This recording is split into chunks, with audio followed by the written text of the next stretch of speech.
मलिक साहब, मुझे दोनों बातों का जवाब चाहिए सर। एक तो पहले उन्होंने आप पे और पीपल्स पार्टी के हवाले से कहा है कि ये चाहते हैं, और उन्होंने कहा I am not mincing my words, उन्होंने बड़ी क्लियर बात कर दी है कि आप चाहते हैं कि लॉकडाउन बढ़े और काम खराब हो और हुकूमत को भी बैठा बैठे।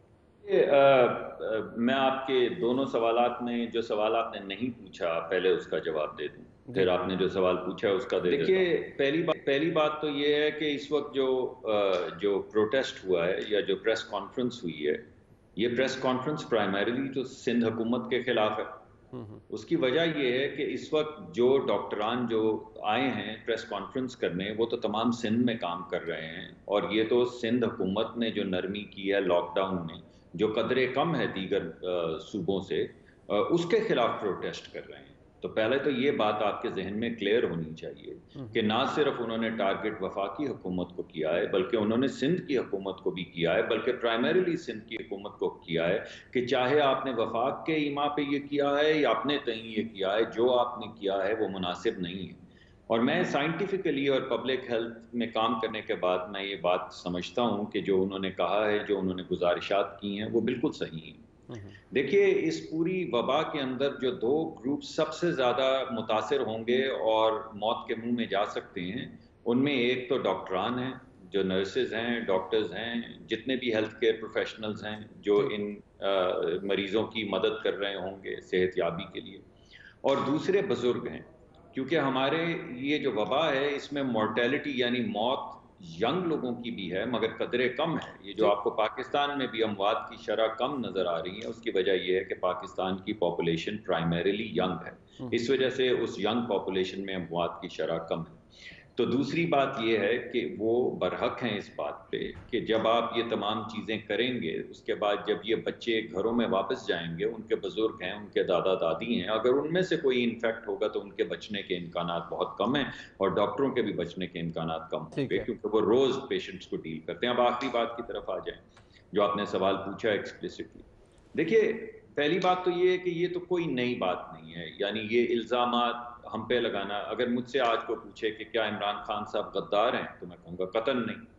अगर मुझसे आज पूछा जाए कि क्या इमरान खान साहब काफिर हैं, तो मैं कहूँगा कतन नहीं, बिल्कुल नहीं। वो भी मुहिब्बे वतन है, हमारा उनसे नुक्ता नज़र नहीं मिलता। लेकिन मैं कभी भी नहीं कहूँगा कि गिल साहब हों या प्राइम मिनिस्टर हों वो मुल्क से गद्दारी कर रहे हैं, ये चाहते हैं कि मुल्क बर्बाद हो जाए।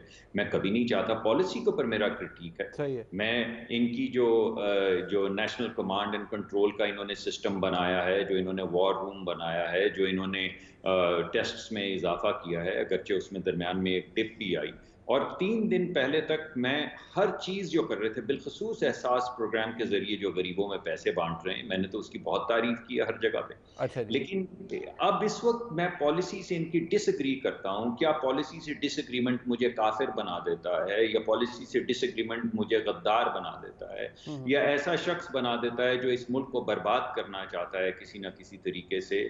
ये तो मैं समझता हूँ ये अपने अपने सियासी ज़र्फ की बात है। अगर ये सियासी तौर पे ये बात समझते हैं, क्योंकि मैं तो नहीं इनके मुतल्लिक ये बात मतलब समझता, आप ये नहीं मैं ये चाहते ना ज़रूर कि समझता हूँ। लॉकडाउन हो, हुकूम मतलब मईशत नीचे जाए और हुकूमत का बैठा बैठे और आपको कुछ सियासी देखें, फायदा देखिए, हो। देखिए, बात असल में ये है कि इस वक्त हमने, जबकि लोग मौत के मुंह में जा रहे हैं, पहली बात तो ये है कि मौत और भूख की तकरार हुकूमत का काम नहीं होता। हुकूमत को प्लानिंग, मौसर प्लानिंग करनी होती है, मौत के खिलाफ भी और भूख के खिलाफ भी। और हुकूमत जो पिछले 2 हफ्ते में कर रही थी वो अच्छा अमल था, जो पिछले हफ्ते कर रही थी वो अच्छा अमल नहीं है मेरे नुक्ता नज़र से। मैं ये समझता हूं कि हुकूमत को अपनी पिछली पॉलिसी को बरकरार रखना चाहिए। हुकूमत ने इस वक्त में, जब गरीबों का दर्द हुकूमत के दिल में है, हुकूमत ने एक बहुत बड़ा पैकेज दिया कंस्ट्रक्शन इंडस्ट्री को, एक ठीक। बहुत बड़ा पैकेज दिया एक्सपोर्टर्स को, ठीक। जिससे बहुत से सरमायादारों को फायदा होगा। मेरा ख्याल है कि हमें अभी पिछले दिनों वजीर खजाना ने ऐलान किया कि $1.4 बिलियन का पैकेज मिला है IMF से। कुछ ये भी अंदिया दिया कि जो हमारे कर्जे हैं चीन के साथ, यूनाइटेड अरब एमिरेट्स के साथ और सऊदीया के साथ, उनमें भी कुछ रिलीफ मिलेगा। तो ठीक मैं है। आपसे ये कह रहा हूं कि वो रिलीफ आप गरीबों में बांट दें। हम जिंदा रहेंगे तो इंशाल्लाह मईशत भी ऊपर आएगी। ठीक है। और 1 महीना बांटने के बाद या 2 महीने बांटने के बाद आप उठा दें। कोई आपको ये नहीं कह रहा कि हमेशा के लिए पाकिस्तान में लॉकडाउन कर लें। सिर्फ इंतजार करें उस वक्त का जब ग्राफ नीचे आना शुरू हो जाए, और फिर लॉकडाउन को खोल दें। ठीक। किसी गरीब को मरने ना दें। टैक्स करें सब लोगों को। डॉक्टर साहब दो बातें, एक तो ये आपने मलिक साहब की बात सुन ली कि सिर्फ वो कहते हैं कोई मुसलसल लॉकडाउन नहीं, लेकिन जब तक ग्राफ नीचे नहीं आता आप तब तक कर दें या उस वक्त तक हालात देख लें।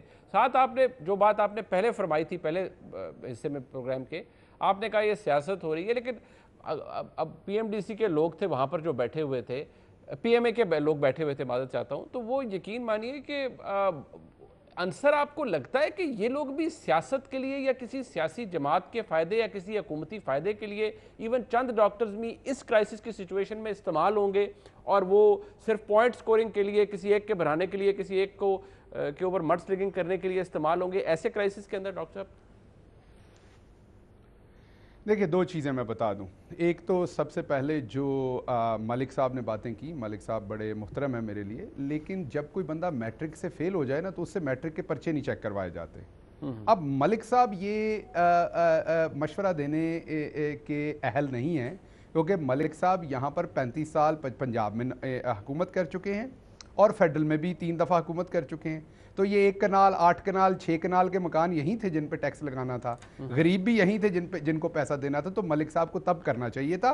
अगर नहीं कर सके तो अब चुप रहना चाहिए, अब बसद एहतराम, और हुकूमत को अपना काम करने देना चाहिए, मुफ्त में मशवरे नहीं बांटने चाहिए। अब आपने दूसरी बात पूछी कि क्राइसिस में कोई ओ भाईजान, क्राइसिस में ही तो अपॉर्चुनिटी होती है बुरे लोगों या अच्छे लोगों के दरमियान में, ये तो फर्क होता है। अच्छा। क्या ये जो बिजली के महंगे बिजली घर लगे हैं IPPs, ये जब हम गर्मी से मर रहे थे, जब बिजली की शॉर्टेज थी, क्राइसिस नहीं था?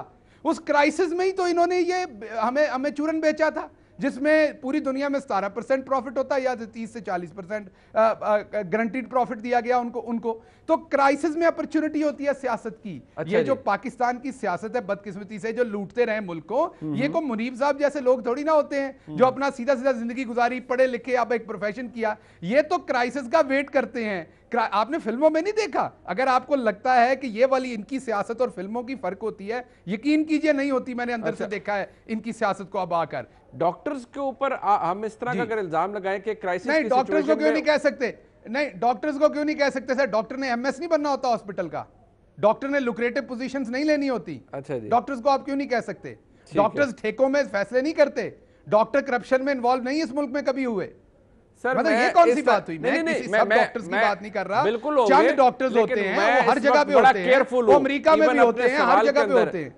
जी, मैं भी बड़ा केयरफुल हूं सर। मैं भी बड़ा केयरफुल हूं। सब डॉक्टर्स बात किया कि जब डॉक्टर जफर मिर्जा साहब आपके कोलीग है ना, जब वो फरमाते हैं भी हालात क्रूशल हैं, 2 से 4 हफ्ते बहुत क्रूशल है, ये डॉक्टर भी यही कहते हैं यार। वो तो मैं भी कहता हूं मुनीब जी, वो मैं भी कहता हूं। नहीं, देखिए, दोबारा बात समझिए। हालात मैं एग्जांपल देता हूं। अब आपसे एक सवाल पूछता हूं। जी जी। आपकी बीवी बच्चे, आपको एक घर में हम कर्फ्यू लगा दें जी, और आपको बताएं कि बाहर कोरोना फैला, आप निकले तो आप इन्फेक्ट हो जाएंगे। अब आपके घर में सारा खाना पीने का सामान खत्म हो जाए, आपसे सवाल कर रहा हूं, आखिरकार फिल्टर्ड वाटर भी खत्म हो जाए, आप बाहर निकलेंगे या नहीं निकलेंगे? बच्चे का दूध खत्म हो जाए, चीनी खत्म हो जाए, आपका बच्चा, मेरा सवाल मैंने आपसे एक सवाल सिर्फ मैं बताता हूं कर्फ्यू कैसे लगा हुआ है, उसका जवाब देता हूं। आपके कर्फ्यू और गरीब आदमी का कर्फ्यू लगा हुआ है।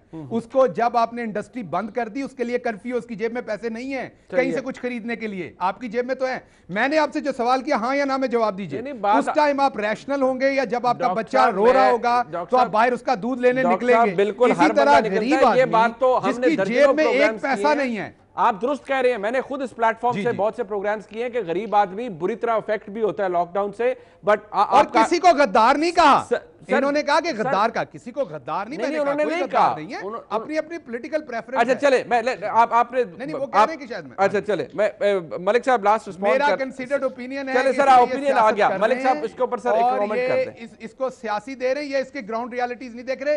इनके नजदीक गरीबों का कोई लेना देना नहीं, वो भले मर जाए। अच्छा चले, ठीक है मलिक साहब, टुवर्ड्स द एंड कंक्लूड करते हैं। देखिए, 2-3 बातें मैं कहूंगा। एक तो सियासी जहन की अक्कासी करती है डॉक्टर साहब की बात, यानी मैं एक इलेक्टेड सेनेटर हूं, मैं पॉलिसी के ऊपर कमेंट देने की कोशिश कर रहा हूं, वो कहते हैं आपका कोई हक नहीं है, क्योंकि ये सियासी जहन के आदमी नहीं, इन्होंने असेंबलियों के इजलास भी ख़त्म कर लिए इसी वजह से कि इस पर डिबेट ना हो। इनके जहन के अंदर एक डिक्टेटर वाला, एक फैशिस्ट जहन है, जिसकी वजह से ये बार बार ऐसी बात करते हैं कि भाई इलेक्टेड मेंबर्स भी अगर नई तर्जुमानी करेंगे या पॉलिसी पे रिव्यू या इनपुट देंगे तो कौन देगा? कोई डिक्टेटर देगा? कहाँ से आएगी ये खबर? तो जो हमारे जहन में है कि ये अवाम के हक में है, हम अपना मुकदमा पेश करते रहेंगे, आप बेशक मत सुनिए। दूसरी जो अहम बात है वो ये है कि ये वायरस जो है ये भेड़िया है, इस भेड़िए के मुंह के अंदर या मौत डाली जा सकती है और या पैसा डाला जा सकता है।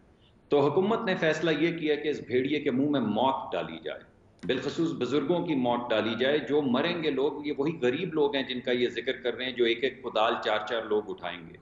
इनकी कंस्ट्रक्शन इंडस्ट्री में इन्होंने इतने इल्जामात लगाए हैं। IPP के अंदर 7,300 सफ़ों की रिपोर्ट में 7,000 मरतबा इनके वजीरों के नाम है, 7,000 मरतबा।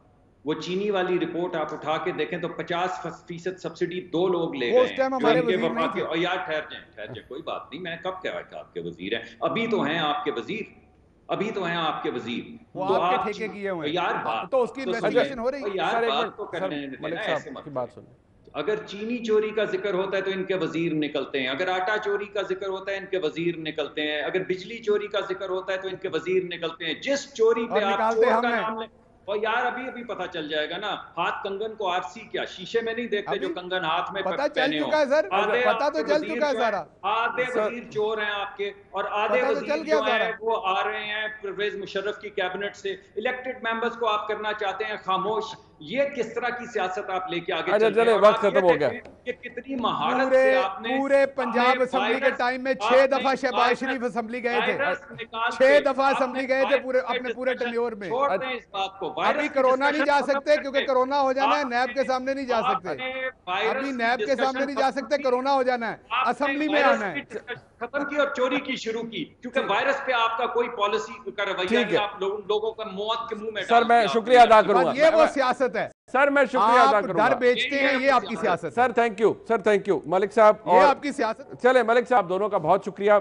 मकसद तो ये था इसके ऊपर बात हो। बहरहाल गिल साहब की स्टेटमेंट अपनी जगह मौजूद है कि डॉक्टर्स भी शायद यहाँ पर चंद डॉक्टर्स सियासत का इस्तेमाल कर रहे हैं या सियासी तौर पर इस्तेमाल हो रहे हैं।